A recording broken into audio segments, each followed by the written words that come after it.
خدا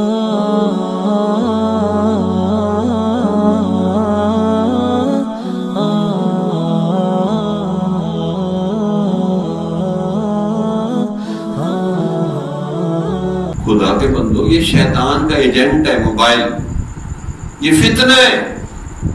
جو بندہ موبائل کو فتنہ سمجھ کے استعمال کرے گا وہ اس کی نحوست سے بچے گا۔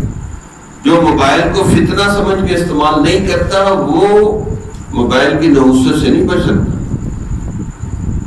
اور جو ہے نا کہ ٹچ موبائل، یہ تو بالکل شیطان ہے، دنیا جہان کا گند اس میں بھرا ہوا۔ کتنوں کو میں نے کہا یار بند کر دو، دوسرا لے لو، لیکن وہ کہا جی بیوی کو تو طلاق دے سکتے، اس کو نہیں طلاق دے سکتے۔ اتنا عشق ہے اس کے ساتھ، نوجوانوں کے پاس، عورتوں کے پاس، بچوں کے پاس اتنا بڑا فتنہ ہے کہ اس سے سب سے زیادہ ایمان کا بیڑا غرق ہوتا ہے۔ یاد رکھیں یہ جنگل ہے، ٹچ موبائل ایسا جنگل ہے جس میں سانپ ہیں، بچھو ہیں، بھیڑیے ہیں، شیر ہیں جو آپ کے ایمان کو کھا رہے ہیں۔ یقین کریں، عجیب غلط خود ہی آ گئی تصویر عورت کی، بھئی آپ نے وہ کیوں پیکج رکھا ہوا، کیوں وہ موبائل لیا؟ ہمارے موبائل میں تو کبھی عورت نہیں کوئی آئی، وہ فٹیچر سا ہے تو اس میں کسی عورت کی کیسے ضرورت ہوگی آنے کی؟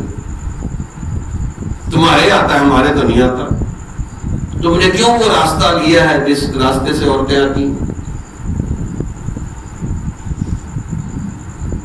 اور جی کچھ نہیں ہوتا دیکھنے سے، یہ مرنے کے بعد پتہ چلے گا کچھ ہوتا تھا کہ نہیں ہوتا تھا۔ اللہ یہ پوچھے گا میرے حکم کی تو نے نافرمانی کیوں کی؟ پہلے اس کا جواب دو۔ تو بھائی یہ آنکھوں کی حفاظت کرو۔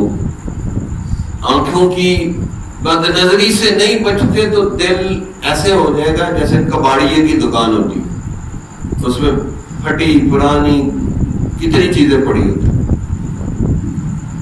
اور یہ بھی میں بشارت سناتا ہوں کہ جو بندہ موبائل بند کر کے سو جائے اس کا سو جانا بھی عبادت ہے۔ اب اس سے آسان عبادت کیا بتاؤں آپ کو؟ پہلے ہم گاؤں میں رہتے تھے تو بڑا وہاں سہولت ہوتی تھی، مغرب کے فوراً بعد کھانا کھاتے تھے اور عشاء کے فوراً بعد نیند آنی شروع ہو سو جاتے۔ ابھی بھی دیہات کا کلچر ایسے ہی ہے کہ لوگ جلدی سوتے ہیں اور صبح جلدی اٹھتے ہیں، ہل چلانے ہوتے ہیں، کھیتی باڑی کو پانی دینا ہوتا ہے۔ اور یہاں شہروں میں اور جی حضرت میری صبح کی جانا فجر کی نماز نہیں ہوتی، میں فوراً پوچھتا ہوں رات کو سوتے کتنے بجے؟ بس 1-2 بج جاتے ہیں۔ تو میں نے کہا پھر فجر کیسے مل سکتی ہے جب 1-2 بجے آپ سو رہے؟ بھئی آپ 9 بجے سو جائیں، 10 بجے سو جائیں تو صبح جاگ آ جائے گی، صبح جاگ آ جائے گی۔ تو اس لیے آپ لوگوں سے خصوصی درخواست ہے کہ آپ اس موبائل کے استعمال کو کم سے کم کریں اور ذکر فکر زیادہ کریں۔ جمال الوجود بذكر الإله وتصفو الحياة بنور هدى جمال الوجود بذكر الإله وتصفو